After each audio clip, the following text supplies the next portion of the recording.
Di dalam penjara, Yohanes mendengar tentang pekerjaan Kristus, lalu menyuruh murid-muridnya bertanya kepadanya, "Engkaukah yang akan datang itu, atau haruskah kami menantikan orang lain?" Yesus menjawab mereka, "Pergilah dan katakanlah kepada Yohanes apa yang kamu dengar dan kamu lihat. Orang buta melihat, orang lumpuh berjalan, orang kusta menjadi tahir, orang tuli mendengar, orang mati dibangkitkan, dan kepada orang miskin diberitakan kabar baik. Dan berbahagialah orang yang tidak menjadi kecewa dan menolak Aku."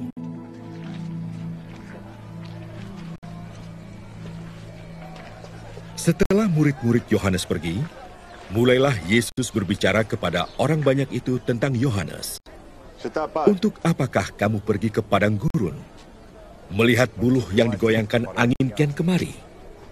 Atau untuk apakah kamu pergi? Melihat orang yang berpakaian halus? Orang yang berpakaian halus itu tempatnya di istana raja. Jadi untuk apakah kamu pergi? Melihat nabi? Benar, dan Aku berkata kepadamu, bahkan lebih daripada nabi. Karena tentang dia ada tertulis, 'Lihatlah, Aku menyuruh utusanku mendahului engkau. Ia akan mempersiapkan jalanmu di hadapanmu.' Aku berkata kepadamu, sesungguhnya di antara mereka yang dilahirkan oleh perempuan, tidak pernah tampil seorang yang lebih besar daripada Yohanes Pembaptis. Namun yang terkecil dalam kerajaan surga lebih besar daripadanya." Saudara-saudari terkasih yang dicintai Tuhan kita Yesus Kristus,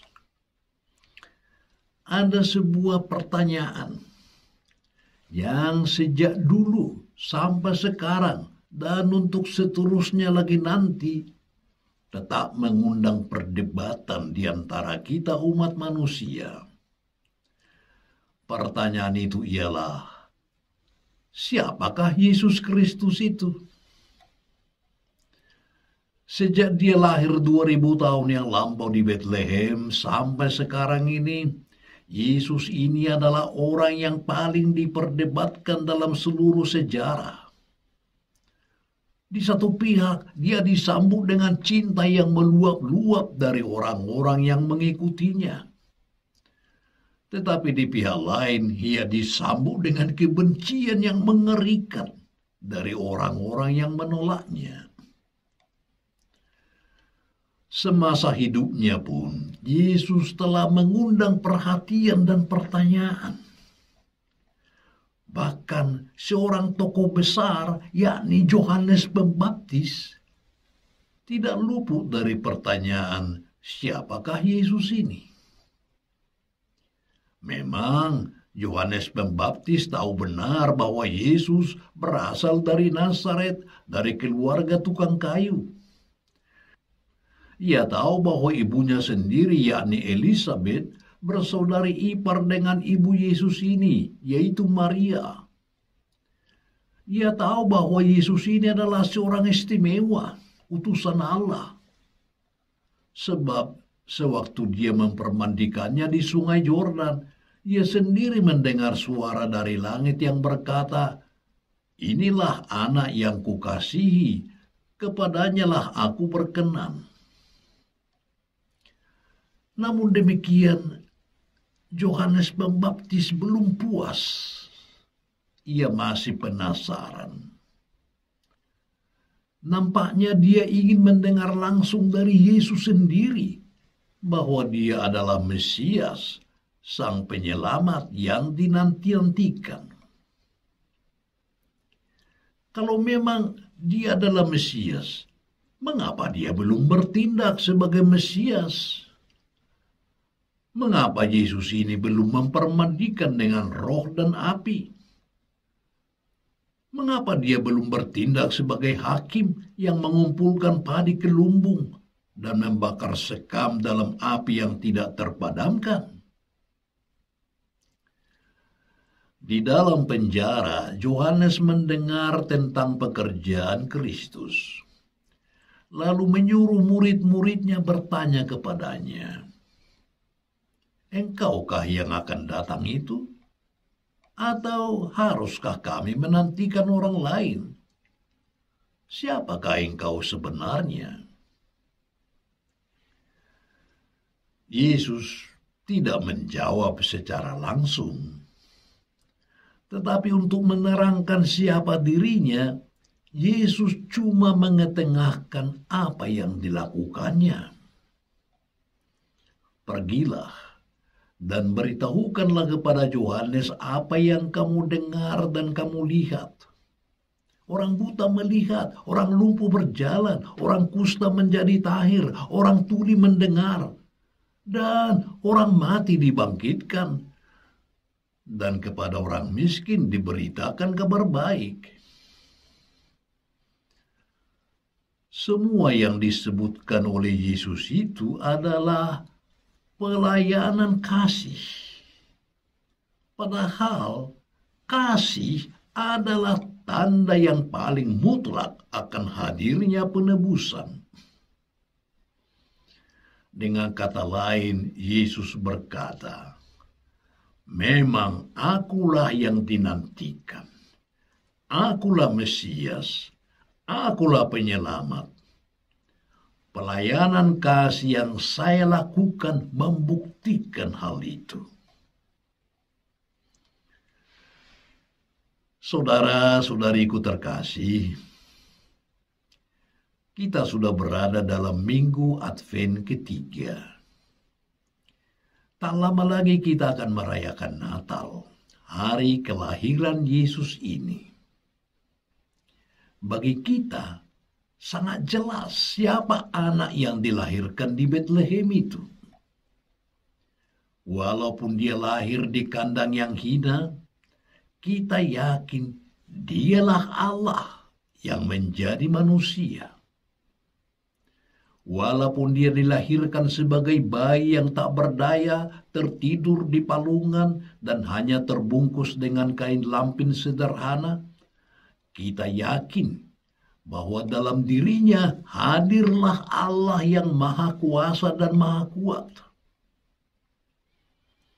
Yang mendampinginya bukanlah angkatan perang yang siap membelanya. Ia hanya didampingi para gembala miskin yang lemah dan tak punya kuasa. Yesus, bayi yang terbaring lemah itu, menyatakan kepada kita siapa Allah itu, yakni Allah yang tidak suka menonjolkan kekuasaan dan kekuatannya.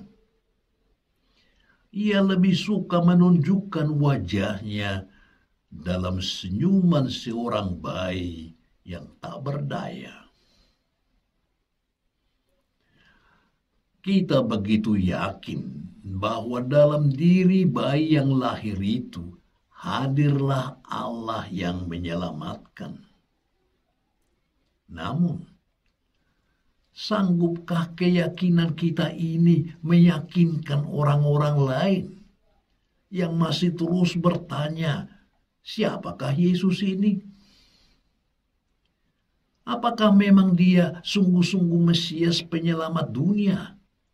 Ataukah kami harus menantikan yang lain?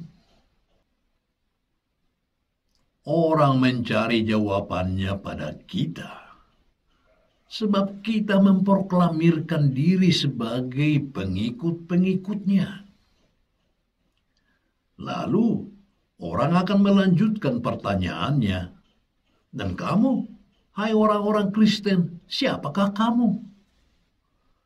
Apakah agamamu sungguh-sungguh agama yang membawa penyelamatan ke dunia ini, yang sanggup membawa penebusan?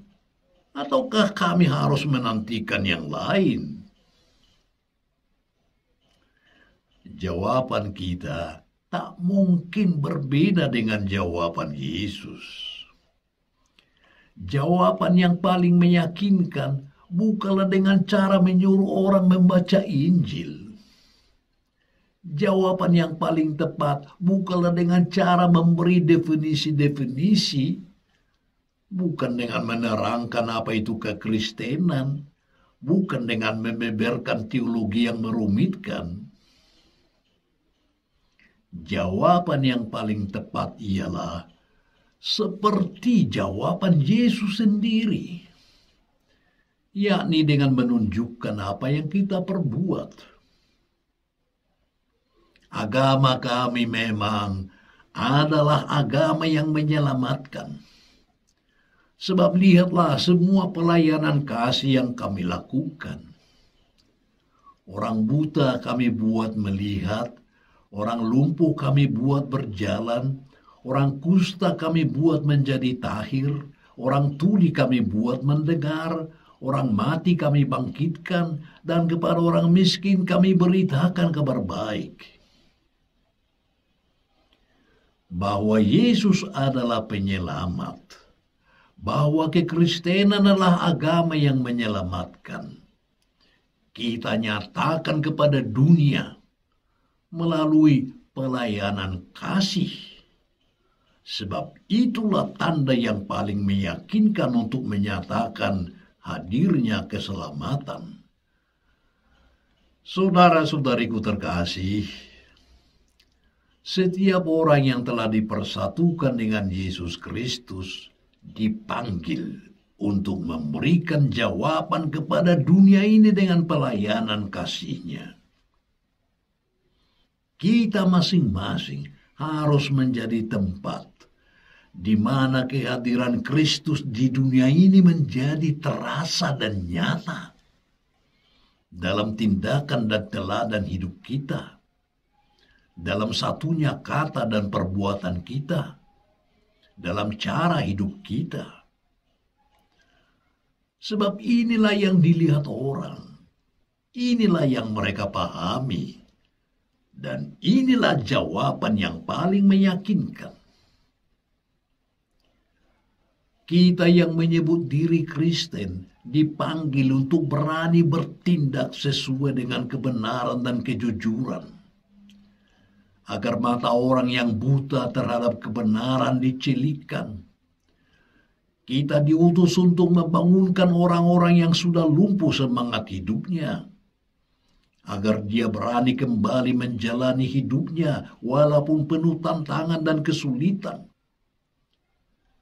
Kita harus bisa mentahirkan masyarakat sekitar kita yang barangkali penuh kusta, karena ketidakjujuran, karena pemerasan, korupsi, hasutan, dan gosip.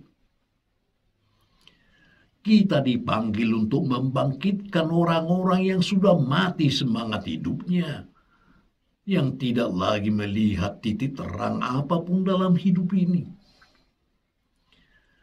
Dengan pelayanan kita yang menghadirkan kasih seperti inilah, orang lain bisa diyakinkan bahwa masih mungkinlah untuk mengharapkan keselamatan. Sebab Yesuslah penyelamat itu. Tetapi, mungkinkah dunia ini kita yakinkan?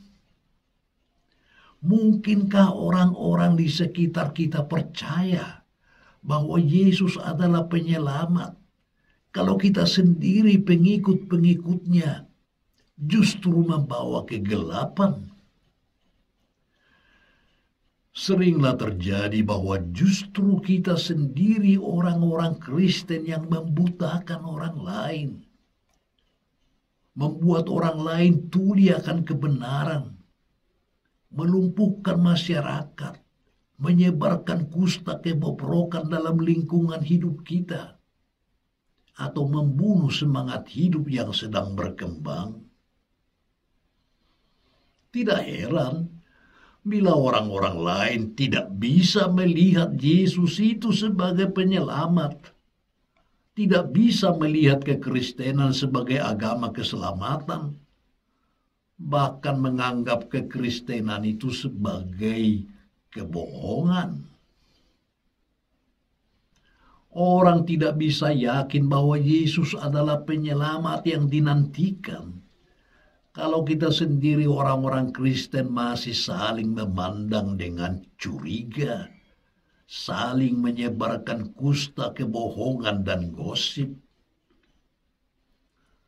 Bagaimana mungkin orang bisa yakin bahwa Yesus adalah penyelamat kalau kita sendiri yang menyebut diri pengikutnya paling benci akan pelayanan, paling suka akan kemalasan, ataupun paling tidak siap untuk meningkatkan produktivitas kerja? Orang harus bisa kita yakinkan melalui cara hidup kita bahwa tidak perlu lagi menantikan orang lain sebagai penyelamat, sebab keselamatan itu sudah ada dalam diri Yesus Kristus yang lahir dan menjelma dalam diri kita. Kasih, kedamaian, kejujuran, dan pelayanan harus menjadi ciri khas segala karya kita. Pola hidup yang dianut Yesus ialah datang bukan untuk dilayani, melainkan untuk melayani. Pola hidup Yesus ialah menjadikan dirinya yang terbesar itu menjadi yang terkecil. Dengan mempersiapkan hari kelahirannya, sebenarnya kita secara tidak langsung menugaskan diri untuk masuk dalam segala lapangan hidup dengan pola hidup Yesus Kristus, yaitu bekerja dengan rendah hati, tanpa sedikit pun ingin menonjolkan pengaruh dan kekuatan, yang terbuka terhadap semua orang, tanpa membedakan agama, ras, suku, golongan, tanpa membedakan antara yang kaya dan yang miskin, tanpa membedakan yang berpendidikan tinggi atau rendah. God bless you.